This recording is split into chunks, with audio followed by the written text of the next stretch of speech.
اللہ کے رسول نے فرمایا وَلَا تَشْرَبِ الْخَمْرِ، دیکھو شراب مت پینا، فَإِنَّهَا مِفْتَاحُ كُلِّ شَرٍّ، شراب ہر برائی کی جڑ ہے۔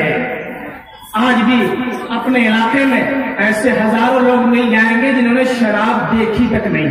الحمدللہ 38 سال کی زندگی ہو گئی، میں نے ابھی شراب دیکھی نہیں ہے، پڑھا ضرور ہے، بہت کچھ پڑھا ہے، اللہ کرے کہ زندگی میں کبھی دیکھنے کی نوبت بھی نہ آئے۔ جس شراب کو اللہ کے رسول نے تمام برائیوں کی جڑ کہا تھا، افسوس کے ساتھ کہنا پڑتا ہے کہ آج نوجوانوں کو وہ عام ہو گئی ہے۔ مسلم محلے میں ابھی سے 50 سال پہلے پورے محلے میں شاید کوئی 1-2 شرابی ہوتا تھا، اب 2-4 گھر آپ کو ملیں گے دائیں بائیں میں جس میں کوئی شرابی نہ ہو، ورنہ یہ کہنا مشکل ہے کہ کس گھر میں شرابی نہیں ہے۔ ارے صحابہ کا تو ایمان ایسا تھا کہ جب شراب کی حرمت نازل ہوئی تو مدینہ کی گلیوں میں شراب بہنے لگی، سب نے شراب پھینک دی، شراب کے برتن توڑ ڈالے۔ ارے مرنا کل بھی ہے اور آج بھی ہے۔ جگر مراد آبادی بہت بڑے شاعر شراب کے عادی حضرت تھانوی رحمۃ اللہ علیہ کی خدمت میں پہنچے، ان سے کہا گیا کہ شراب آپ کو روکنی پڑے گی، انہوں نے روک دی، لمبا واقعہ ہے۔ ڈاکٹر آئے، بیمار ہو گئے کہ آپ شراب پی لیجئے ورنہ آپ بچیں گے نہیں، تو انہوں نے کہا کہ اچھا میں شراب پیوں گا تو کتنے دن زندہ رہوں گا؟ کہا 1-2 سال آپ اور رہ سکتے ہیں، بہت بڑے شاعر ہیں، پوری قوم کو آپ کی ضرورت ہے۔ کہا اگر میں نہیں پیتا بس آپ جلدی مر جائیں گے۔ کہا میں نے چھوڑ دی ہے، اس کا ایک جرعہ بھی، ایک گھونٹ بھی نہیں پیوں گا، چاہے جان چلی جائے، 2 سال نہیں 8-10 سال تک زندہ رہے۔ موت اور زندگی دینے والا تو اللہ تعالیٰ ہے، اس لیے جن نوجوانوں کو بھی یہ بات پہنچ رہی ہے، اگر وہ شراب کے عادی ہوں یا ان کے ساتھی عادی ہوں، اس کو چھوڑنے کے لیے توبہ کریں گے انشاءاللہ تعالیٰ۔ تو پہلی نصیحت حضرت لقمان علیہ السلام کی یہ تھی، لا تشرک باللہ، اے میرے لڑکے دیکھو شرک کبھی مت کرنا، شرک بہت بڑا ظلم ہے۔ ان کی دوسری نصیحت آگے آ رہی، بیچ میں قرآن نے ماں باپ کا حق بیان کیا ہے، تھوڑا سا ہم بتا دیتے ہیں آپ کو۔ بیچ میں قرآن نے اپنی طرف سے ماں باپ کا حق بیان کیا ہے، وَوَصَّيْنَا الْإِنسَانَ بِوَالِدَيْهِ، ہم نے انسان کو تاکیدی حکم دیا ہے ماں باپ کے سلسلے میں۔ کیا حکم دیا ہے آگے آگے، اور قرآن نے بیچ میں ماں باپ کا جو حکم بیان کیا ہے اس کی وجہ یہ ہے کہ شرک بہت بڑا ظلم ہے اور ماں باپ کا مقام بہت اونچا ہے، لیکن اگر ماں باپ بھی کہے کہ شرک کرو تو شرک نہیں کرنا ہے، حتیٰ کہ ماں باپ اگر مشرک ہوں، جیسا کہ عرب میں لوگ تھے، آج بھی دنیا میں کبھی کبھی ایسا ہو جاتا ہے کہ اولاد اسلام قبول کر لیتی ہے اور ماں باپ اسلام قبول نہیں کرتے ہیں۔ آئیے دیکھیے قرآن کیا کہتا ہے، وَوَصَّيْنَا الْإِنسَانَ بِوَالِدَيْهِ، ہم نے انسان کو تاکیدی حکم دیا والدین کے سلسلے میں۔ پھر آگے قرآن کہتا ہے حملتہ امہ وہنا علی وہن، ماں نے اس کو رحم میں رکھا تھک تھک کر، مشقت میں مبتلا ہو کر۔ یہ مائیں نہیں جانتی ہیں کہ 9 مہینہ بچے کو پیٹ میں رکھنے میں کن مراحل سے ان کو گزرنا پڑتا ہے، کتنی پریشانی ہوتی ہے، کتنی کمزوری ہوتی ہے۔ اس واقعے کو قرآن نے بیان کیا ہے کہ تمہاری پرورش میں ماں کا بہت بڑا کردار ہے، باپ کا بہت بڑا کردار ہے، وہ اپنی جان سے جانے کے قریب ہو جاتی ہے، رحم میں تمہیں وہ پالتی ہے۔ حملتہ امہ وہنا علی وہن وفصالہ فی عامین، اور عام طور سے ماں 2 سال میں دودھ چڑھاتی، اب تو حالات بدل گئے لیکن اب بھی بہت سے بچے 2 سال تک دودھ پیتے ہیں۔ یہاں ایک الگ مسئلہ ہے، امام اعظم کے یہاں 2.5 سال تک دودھ پلایا جا سکتا ہے، یہ مستقل مسئلہ ہے، ہم یہ بتانا نہیں چاہتے۔ قرآن یہ کہہ رہا ہے کہ عام طور سے عورتیں 2 سال تک بچوں کو دودھ پلاتی ہیں اور پھر دودھ چھڑاتی ہیں۔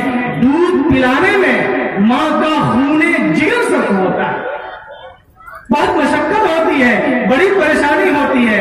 یہ ٹھنڈیوں کی رات چل رہی ہے، رات میں بچہ 2 بار 3 بار 4 بار 5 بار اٹھتا ہے، پیشاب کر دیتا ہے، ماں اسے اپنے سینے سے لپٹا لیتی، اور اس ماں باپ کو ہم اور آپ بھول جاتے ہیں.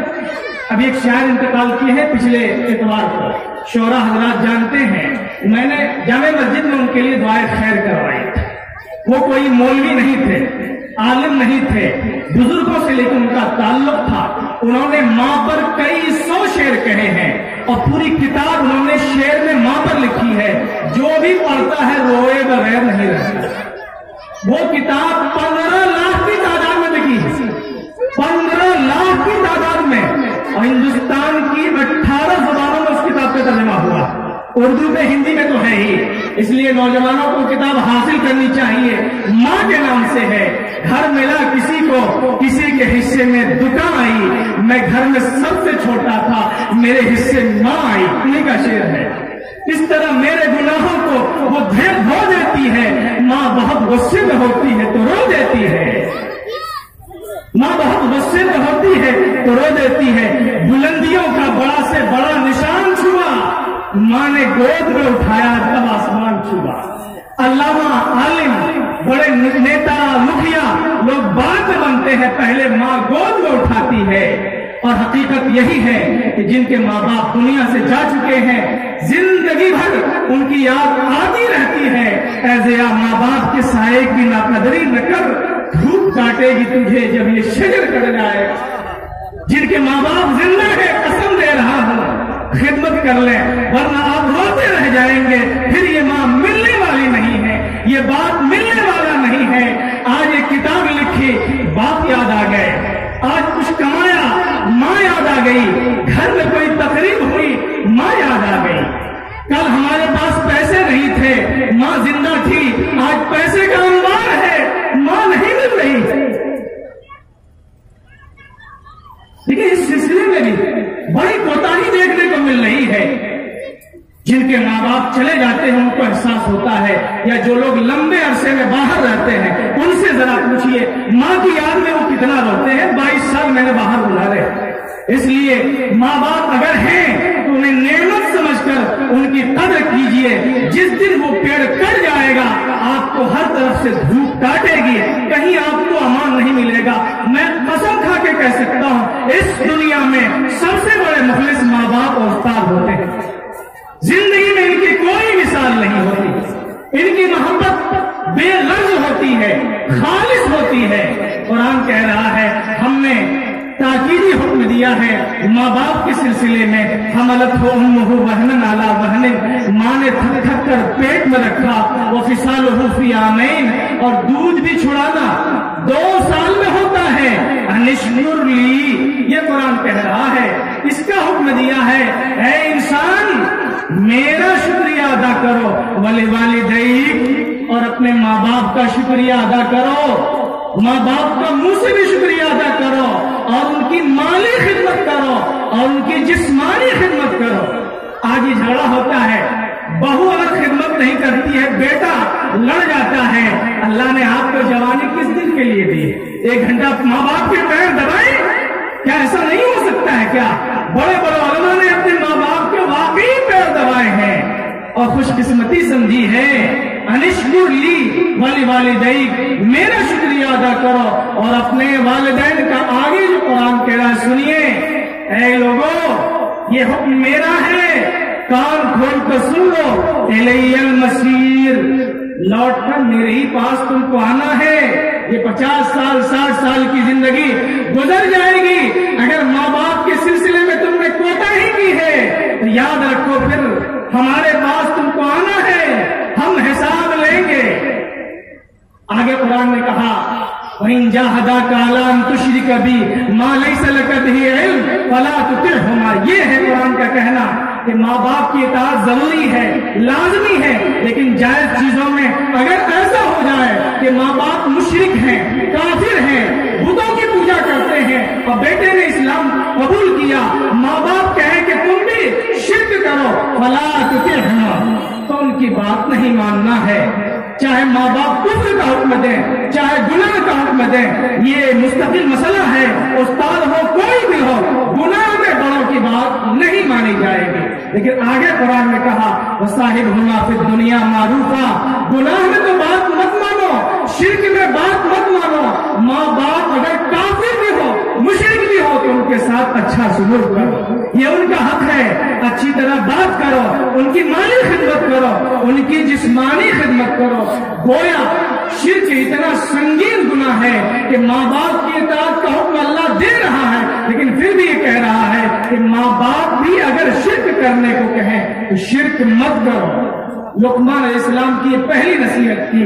دوسری نصیحت وَاتَّبِعْ سَبِيلَ مَنْ أَنَابَ إِلَيَّ، بیٹے دیکھو ان لوگوں کے راستے پر چلنا جو میری طرف رجوع کرتے ہیں، یعنی اللہ کی طرف، جو اللہ کی طرف رجوع کرتے ہیں۔ اگر راستہ اپنانا ہے تو ان لوگوں کو اپنانا ہے، اس لیے کہ وہ اللہ سے قریب ہیں، اللہ سے جڑے ہوئے ہیں، ان کے راستے پہ چل کر تم بھی اللہ سے جڑ سکتے ہو۔ اللہ کی طرف رجوع کرنے والے سب سے زیادہ انبیاء کرام ہیں، پھر صحابہ کرام ہیں، اولیاء اعظام ہیں، بزرگان دین ہیں۔